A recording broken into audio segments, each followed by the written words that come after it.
নাথাকিবি আহিলো মই জেলত নাযাওঁ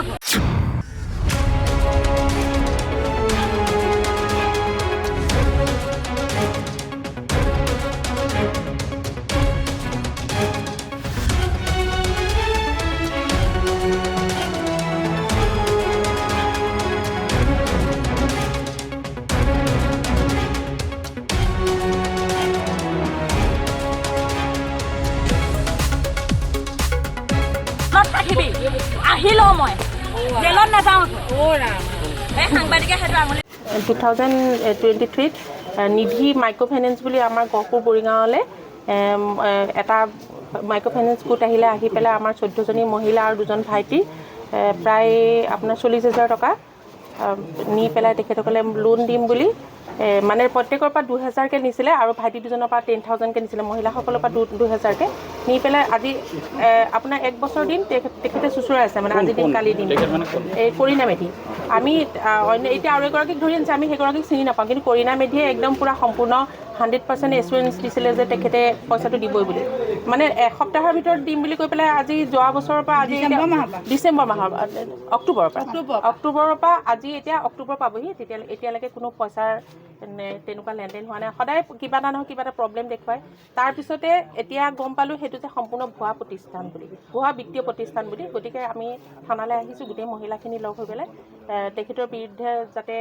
আমাৰ গহপুৰ আৰক্ষীয়ে কঠোৰ পদক্ষেপ গ্ৰহণ কৰে আৰু এই নিৰীহ মহিলাখিনিৰ পইচাখিনি যাতে ঘূৰাই দিয়ে সেই ব্যৱস্থাটো আৰক্ষীৰ সেইটো দায়িত্ব হয়নে এতিয়া আপোনালোকে মিডিয়া আহিছে মিডিয়াৰ আগত যেতিয়া কথাখিনি কৈছোঁ আমি গম পাইছে তাৰপিছতো যদি তেখেতসকল আইনৰ সুৰুঙা দি ওলাই যায় তেতিয়াহ'লে আমি আমাৰ মানে ভাৰতবৰ্ষৰ আইন বহুত দুৰ্বল বুলিয়ে ভাবিম কাৰণ এইখিনি একেবাৰে সহজ সৰল হোজা মহিলা মূল মানুহ কিমান জড়িত আছে আমি এতিয়াহে গম পাইছোঁ দেই আমি মেইন কৰিণা মেধি আৰু দিগন্ত কি বুলি কয় শইকীয়া সেই তেখেতকে চিনি পাইছিলোঁ বাকী এতিয়া গম পাইছোঁ কোনোবা এগৰাকী নগাঁৱৰ আছে আৰু কোনোবা আছে এতিয়াহে আমি গম পাইছোঁ যে আৰু 2-4জন মানুহ ইয়াত জড়িত আছে আগতে আমাক কোৱা নাছিলে এগৰাকী সংগীতা বৰা নে কিবা আহিছে তেখেতক আমি আগতে সেই বিষয়ে একোৱে কোৱা নাই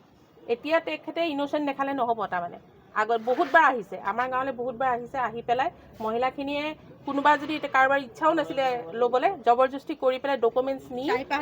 হয় লোকৰ পৰা তেখেতসকলে এনেকুৱা হৈছে এই আশাটো কৰিব সহজ সৰল মহিলা তেখেতসকলে হাঁহ ছাগলী পোহে কিছুমানৰ হাজবেণ্ডে আপোনাৰ বজাৰত দোকান পোহাৰ দিয়ে সেইবিলাকৰ কাৰণে সিহঁতি ভাবিছে যদি এনেকৈ আমি মোটা পইচা এটা পাওঁ তেতিয়াহ'লে আমাৰ কিবা নিশ্চয় কামত আহিব তেখেতে আহি পেলাই সেইখিনি আমাৰ ইয়াত মানে ফেক হেৰি এটা কৰি পেলাই পইচাখিনি উঠাই নিছে গতিকে আমি বিচাৰিছোঁ সেই আমি এতিয়া তেখেতক আইনে যি শাস্তি দিয়ে দিব কিন্তু আমাৰ নিৰীহ মহিলাখিনি পইচাখিনি অতি সোনকালে যাতে ঘূৰাই দিয়ে হয় মই গহপুৰৰ পৰা কৈছোঁ এয়া হাৱাজানৰ এটা আপোনাৰ মাইক্ৰ' ফাইনেন্স হয় নিধি তেওঁ ধৰক আমাক ভুৱাকৈ এনেকৈ এটা প্ৰলোভন দিছিলে এটা মাইক্ৰ' ফাইনেন্স বুলি তেতিয়া মোক ক'লে আপুনি এটা মানুহ কেইজনমান এৰেষ্ট কৰি দিয়ক বুলি মই মানুহখিনি এৰেষ্ট কৰি দিছিলোঁ 14জন আছিলে আপোনাৰ 2,000 টকাকৈ লৈছিলে 14জন মানুহৰ পৰা আৰু 1 লাখ টকাৰ কাৰণে 20,000 টকাকৈ ডিপ'জিট দিব দিছিলে তাত 2জন আছিলে তাৰপিছত তেওঁলোকে কি কৰিছে আৰু কৰিণা মেধি আৰু তেওঁৰ লগত আছিলে দিগন্ত শইকীয়া তেওঁলোকে ধৰক 2জন আছিলে তেওঁলোক আহিছিলে কেইবাবাৰো আহিছে আমাৰ পৰা আধাৰ কাৰ্ড পেন কাৰ্ড নিছিলে পাছবুক নিছিলে আজি সোমাব পইচা কালি সোমাব পইচা এনেকৈ কৈ 14গৰাকী আৰু 2জন 1 লাখ টকীয়া আছিলে টোটেল 16জন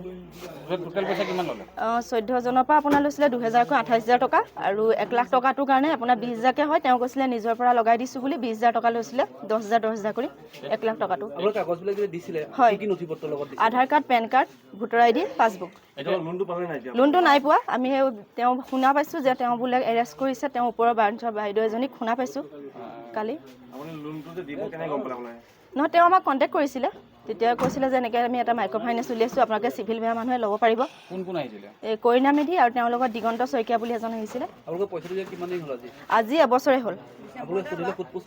সোধপোছ কৰিলে আমাক কয় আজি হ'ব কালি হ'ব কিবা প্ৰব্লেম কিবা ছাৰ্ভে প্ৰব্লেম এনেকৈ বুলি কয়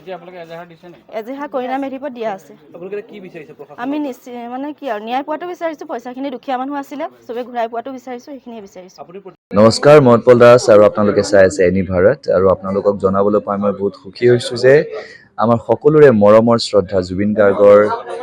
গীতসমূহৰ ভিত্তিত এটা খুব সুন্দৰ ৰিয়েলিটি শ্ব' এনি ভাৰতে আয়োজন কৰিছে জুবিনৰ গানে কি আনে এই প্ৰথম ছিজনটোত অডিশ্যনছ আৰম্ভ হ'ব অগষ্টৰ পৰা অসমৰ বিভিন্ন জিলাত। গতিকে মই সমূহ কলাকুশলী বিশেষকৈ যিসকল প্ৰতিভাশীল